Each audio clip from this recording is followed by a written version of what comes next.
नमस्कार दोस्तों, मैं डॉक्टर विनोद पुंडीर। आज हम बात करते हैं हाइपरटेंशन के बारे में। दोस्तों, कई दिन से पेशेंट्स के और हमारे मित्रों के फ़ोन आ रहे थे, डॉक्टर्स जो हमारी एच भाई हैं, कि आप हाइपरटेंशन के बारे में कुछ बताओ। तो दोस्तों, आज हम हाइपरटेंशन की बात करते हैं। हाइपरटेंशन नहीं, ब्लड प्रेशर का हाई हो जाना। अब ब्लड प्रेशर के दो मेथड हैं। पहला मेथड तो ये है कि जो ऊपर का यानी जिसे हम सिस्टोलिक कहते हैं वो 120 होना चाहिए। नीचे का यानी जो डायस्टोलिक कहते हैं वो 80 होना चाहिए।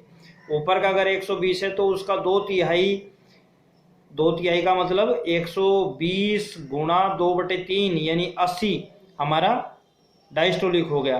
तो ये तो हमारा है जो प्रथम सूत्र जो सबसे ज़्यादा मान्य है। दूसरा इसका है कि 90 में अगर उम्र जोड़ दें इतना ब्लड प्रेशर होना चाहिए। यानी अगर कोई 50 साल का व्यक्ति है तो उसका ब्लड प्रेशर होना चाहिए 90 प्लस एज यानी 50, 140 तक उसका ब्लड प्रेशर नॉर्मल है। इसी प्रकार अगर 100 साल का कोई व्यक्ति है उसका ब्लड प्रेशर कितना है 90 प्लस एज यानी 100 वर्ष 190, इन्हें ब्लड प्रेशर का एक्यूरेट माना जाए। तो ये दोस्तों ऊपर का हमारा इस मेथड से जो ब्लड प्रेशर पता लगता है वो हमारा सिस्टोलिक पता लगता है। अब डायस्टोलिक कितना होना चाहिए? सिस्टोलिक का 2/3 हमारा डायस्टोलिक होता है। तो ये ब्लड प्रेशर की बात है। अब दोस्तों हम बात करते हैं हाइपरटेंशन। हाइपरटेंशन का मतलब ब्लड प्रेशर है जो नहीं, अगर इससे ज़्यादा ब्लड प्रेशर है तो हाइपरटेंशन की श्रेणी में आता है। तो वह रोगी एक तरह से जरा क्रोधी, उतावलापन, सन की टाइप, ज़्यादा क्रोधी, इस तरह की उसकी आदतें होती है। अब वो बीमारी किस तरह होती है दोस्तों, इसके कारण क्या है? तली भुनी चीज़ों का ज़्यादा इस्तेमाल करना, ऑयली या नमक की चीज़ें, चपड़ी चीज़ें, बाजार की चीज़ें खाना, इस सबसे ब्लड प्रेशर धीरे धीरे जन्मने लगता है। हमारे शरीर में फैट जमा होने लगता है, मोटापा बढ़ने लगता है, चिंता, तनाव, अनिद्रा भी इसका कारण है जब इससे नींद नहीं आती। या कब्ज जो इसका सबसे बड़ा कारण है, वो पेट में कब्ज रहना है। गंदा संदा खाएंगे तला भुना तो पेट में गैस, कब्ज, तेजाब आदि बनेंगे, तो जिससे वो फिर हृदय की ओर हृदयाघात करते हैं, तो हमारे शरीर के लिए हानिकारक हैं। ये इसके कारण है। अगर हम चीज़ों को ना खाएं, ऐसी तली भुनी चीज़ें, गंदी चीज़ें, तो इस रोग से हम बच सकते हैं। हाइपरटेंशन का सबसे बुरा जो सामने देखने में आया है वो ब्रेन हेमरेज या पैरालाइसिस, शरीर में अधरंग आदि हो जाना, या कभी कभी अगर ब्लड प्रेशर ज़्यादा बढ़ जाए तो पेशेंट की मौत तक हो जाती है। ये बड़ा गंभीर रोग है। तो दोस्तों हम विशेष बात करते हैं इसकी ट्रीटमेंट के विषय में। इलेक्ट्रोहोम्योपैथी में इसका बहुत ही अच्छा, बहुत ही सुपर ट्रीटमेंट है। एलोपैथी में नहीं। एलोपैथी में जब तक आप जिएंगे तब तक दवाई खाएंगे। अंग्रेजी डॉक्टर क्या करते हैं? एमलोप्रेस, एटी या एमलोकाइंड, इस तरह की कोई भी टैबलेट ये खाते हैं। कोई नींद की गोली एल्प्रेक्स के पेशेंट को लगा देता है, वो टेंशन मुक्त रहने लगता है। ब्लड प्रेशर कुछ देर के लिए उसका दिल रुक जाता है। तो ये सब चीज़ें ठीक नहीं है, ये शरीर के लिए हानिकारक है। और जब तक आप जिएंगे तब तक हाइपरटेंशन की दवाई खाना है। तो अगर हाइपरटेंशन के रोग से बचना चाहते हैं, अंग्रेज दवाई के दुष्प्रभाव से बचना चाहते हैं, तो हमारे इलेक्ट्रोहोम्योपैथी में आइए, आपका स्वागत है, आप बिल्कुल ठीक हो जाएंगे। तो इसमें योग, एक्यूप्रेशर और इलेक्ट्रोहोम्योपैथी हम तीनों का प्रयोग करते हैं। तो दोस्तों अधिक से अधिक जानकारी पाने के लिए और वीडियोस देखने के लिए हमारे चैनल को लाइक और लाल बटन नीचे वाला सब्सक्राइब करना ना भूलें, जिससे पिछले वीडियोज की जानकारी आपको मिल सके। तो हमारा नंबर है 9012024310। इस पर अपने रिपोर्ट्स आदि भेजकर सुझाव हमसे ले सकते हैं, या बाई पोस्ट आप हमसे दवाई मांगा जो 1 सप्ताह के अंदर आपको उपलब्ध हो जाएगी। दोस्तों हम बात करते हैं ट्रीटमेंट की। ट्रीटमेंट में A1 और YE इसकी मुख्य औषधि है।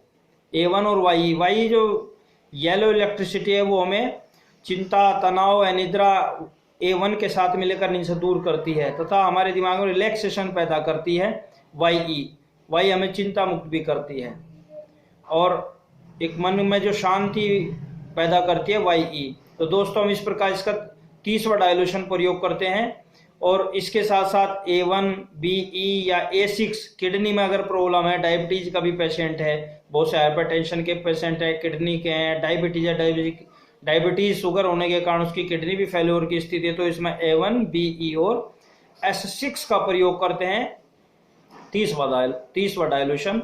अगर किसी का ब्लड प्रेशर लो है उसे हाइपोटेंशन कहते हैं। हाइपोटेंशन का कमजोरी अधिक कारण होता है। यदि रोगी पानी कम पीता है या पोषक तत्व कुपोषण का शिकार है, हरी सब्जी आदि का इस्तेमाल नहीं करता है, तभी बीमारी जन्म लेती है। तो इसमें अगर हम उसे खाने पीने का ध्यान रखें तो हाइपोटेंशन कोई विशेष बीमारी नहीं है, ये ठीक होने लगती है। अब हम बात करते हैं दोस्तों इसके विषय में योग की। योग में हम हृदय मुद्रा बनती कैसे है?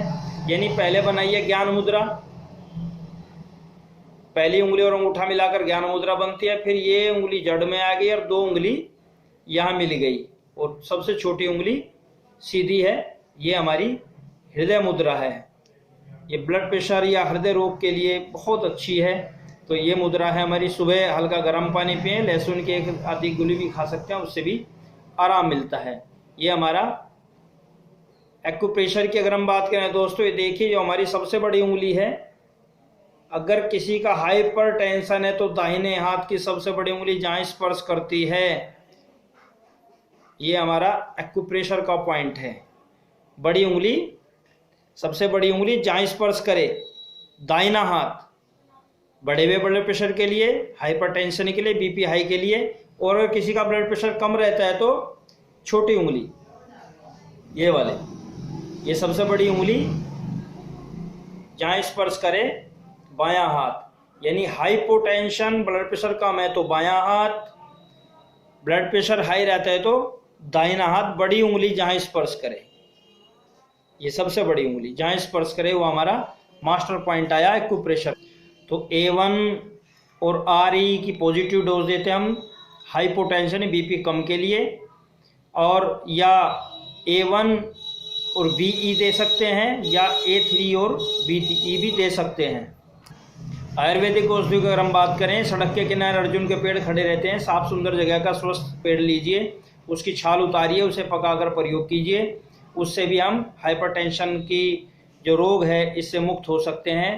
तथा सुबह मॉर्निंग वॉक के लिए निकलिए और प्रसन्न रहिए, पूरे दिन भरपूर मात्रा में पानी पीजिए, घर का बना खाना खाइए। लौकी का रस इसमें विशेष लाभकारी है, जो हमारे ग्लूकोज फूलने लगते हैं। अगर कहीं ऑपरेशन की भी जरूरत पड़ रही है तो हार्ट ब्लॉकेज तक खुल जाते हैं आपके अनुलोम विलोम कपाल भांति प्राणायाम करने से, हृदय मुद्रा लगाने से। पहली उंगली यहाँ, दूसरी है, दोनों हृदय मुद्रा। इसके साथ साथ प्राणायाम भी करें इसी मुद्रा में बैठकर, अनुलोम विलोम और कपाल भांति, तो इससे हमारे हार्ट ब्लॉकेज तक खुल जाता है। हमें ऑपरेशन आदि की भी जरूरत नहीं पड़ती, नहीं हमारे हार्ट के डॉक्टर के हमें चक्कर लगाने की आवश्यकता है। दोस्तों अगले वीडियो हम जो इलेक्ट्रो होम्योपैथी की फार्मेसी के विषय में बात करेंगे। कौन सी फार्मेसी सबसे अच्छी है, किसकी हम सबसे ज़्यादा दवाई प्रयोग करते हैं और 100% रिजल्ट मिलते हैं, तो हम आपको चीफ एंड बेस्ट, सबसे सस्ती और सबसे बेहतरीन विधि क्या है आपकी फार्मेसी की, वो हम आपको बताएंगे। ठीक है दोस्तों, धन्यवाद। हमारे चैनल को लाइक सब्सक्राइब करना ना भूलें। अगर कोई भी किसी तरह की जानकारी या किसी प्रकार के कमेंट्स आप चाहते तो कमेंट्स हमें कर सकते हैं, जानकारी से फ़ोन के माध्यम से। ओम नमस्ते दोस्तों, धन्यवाद।